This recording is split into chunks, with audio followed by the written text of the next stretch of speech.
Good morning, everyone. Let me ask you something, and please answer honestly in your mind. When you are completely alone, no phone, no people, no noise, do you ever talk to yourself? Not joking, not singing, but real talking.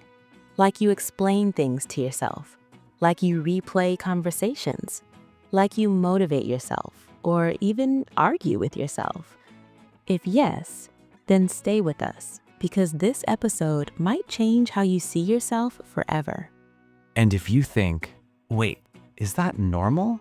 Then you are exactly the person this episode is for. Welcome to Mind Talk Lounge. I'm Emma. And I'm Liam. Here at Mind Talk Lounge, we talk about thoughts people usually keep inside. The kind of thoughts you have when you're alone at night. By the way, you look very calm today. Haha, thank you. I was actually talking to myself before recording this. See? Perfect timing. Before we go deeper, let's connect with you. Do you talk to yourself quietly or out loud? Do you feel it helps you, or do you feel strange about it? Tell us your answer in the comments. We read every single one. And if you enjoy calm, deep human conversations, please subscribe to Mind Talk Lounge. I want to tell you a small, real story. A few years ago, I was sitting alone in my room. I had a lot on my mind: career, relationships, life decisions. And suddenly, I started talking out loud. Not on purpose, it just happened. I was explaining my problems to myself like I was my own best friend. Then I stopped. I felt embarrassed, even though no one was there. I thought, why am I doing this? Is something wrong with me? That moment, that question, millions of people experience it, but very few talk about it. Here's the truth. Psychology doesn't see self-talk as madness. It sees it as a mental tool. A tool smart people use without realizing it. In fact, many researchers say talking to yourself is linked to intelligence, focus, and emotional strength. But not all self-talk is the same. And not everyone does it the same way. That's why today we're talking about 4 unique traits often found in people who talk to themselves when alone. And the third trait is the one most people misunderstand. Stay till the end because you might see yourself in a way you never did before. In the next part, we'll talk about the first trait, the one that separates emotionally strong people from emotionally lost people. And once you hear it, you'll understand why silence makes some people uncomfortable. So let's begin with the first trait. And this one is very important. If you talk to yourself when you're alone, you often have deep emotional awareness. That means something simple but powerful. You don't just feel emotions, you try to understand them. Most people feel emotions and push them away. Sad? They scroll their phone. Angry? They distract themselves. Confused? They ignore it. But people who talk to themselves do something different. They pause. They ask questions like, why am I feeling this way? What really hurt me? What am I afraid of? I remember a night when I couldn't sleep. Nothing dramatic happened that day, but something felt heavy inside me. So I whispered to myself, "Okay, Emma, what's going on?" And suddenly, words started coming out. Not perfect words, messy words, but honest ones. That moment right there, that's emotional awareness in action. When you speak your thoughts out loud, your brain hears them differently. They stop being noise. They become something real. It's like taking emotions out of your chest and placing them on a table in front of you. You can finally see them. Let us ask you something. When you talk to yourself, is it usually when you feel stressed or when you feel calm? Tell us your answer in the comments.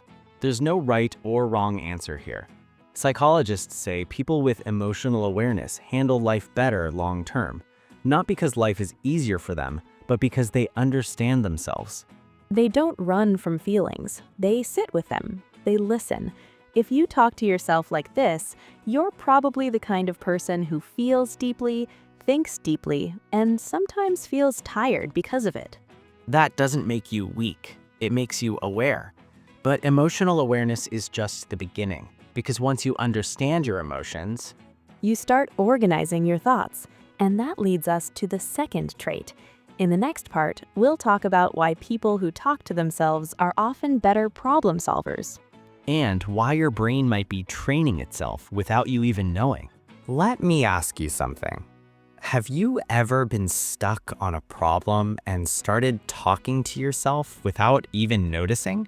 Like saying, okay, first I'll do this, then that. If yes, your brain is doing something very smart. People who talk to themselves often have strong problem-solving skills, not because they know everything, but because they organize thoughts out loud. Your mind becomes less crowded when your thoughts leave your head and enter the air. I do this when I feel overwhelmed. I'll be alone in my room and say, okay, Emma, slow down. Then I list things out loud. What needs to be done today? What can wait? What is really important?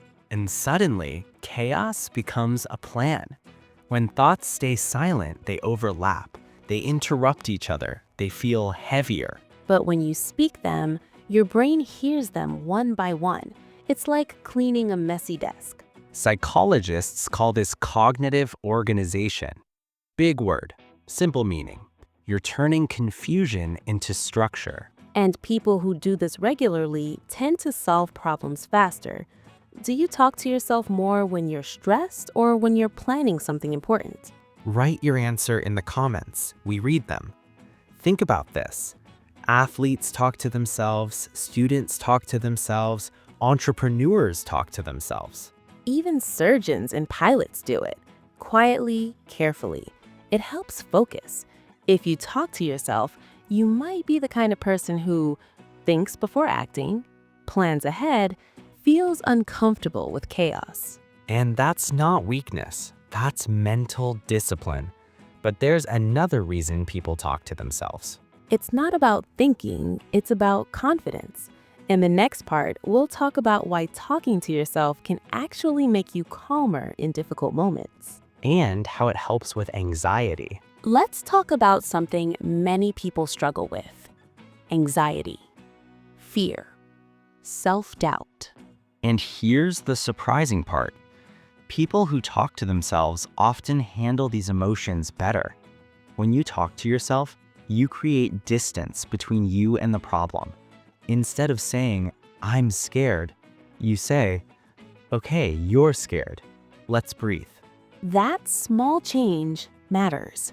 You're no longer trapped inside the feeling. You're guiding yourself through it. I remember standing before a big decision. My heart was racing. My mind was loud. So I whispered, Emma, you've handled worse than this. And suddenly I felt steadier. That's inner confidence forming. Not loud confidence, quiet confidence. Studies show that when people use their own name while talking to themselves, stress drops. Because your brain hears guidance, not panic. When you talk to yourself, do you encourage yourself or criticize yourself? Tell us in the comments. Your answer matters. There's one important thing to understand. Self-talk can help, but how you talk to yourself matters. If your words are kind, your mind becomes calm. If your words are harsh, your anxiety grows. If you're someone who talks to yourself gently, you're probably stronger than you think. Because real strength is knowing how to calm your own storm. We've talked about emotions. We've talked about thinking. Now comes the final trait, and this one connects everything together. In the next part, we'll talk about why people who talk to themselves are often deeply creative and highly self-aware. And why this habit might be one of your greatest strengths. Let's talk about the final trait. And honestly, this one connects everything we've said so far. If you talk to yourself when you're alone, you might be more creative than you ever realized. Creativity starts with inner dialogue. Writers talk to themselves. Artists talk to themselves. Inventors talk to themselves. They imagine. They question. They explore ideas out loud. That's not madness. That's imagination working. Sometimes I catch myself talking while thinking of ideas. What if I try this? No, that won't work. Wait, maybe this could be better. And then suddenly, something clicks. That's creativity being born in real time. People who talk to themselves often know who they are. They know what they like. They know what they fear. They know what matters to them. Because they listen to their own voice. If you talk to yourself, you might be more thoughtful, more reflective, more emotionally intelligent. And maybe you've been judging yourself too harshly. Let us ask you something important. Do you talk to yourself out loud or only in your mind? And does it help you or calm you or guide you? Tell us your answer in the comments. You're not alone here. Talking to yourself doesn't mean something is wrong. It often means something is working. Your mind is processing. Your heart is understanding. Your voice is guiding you.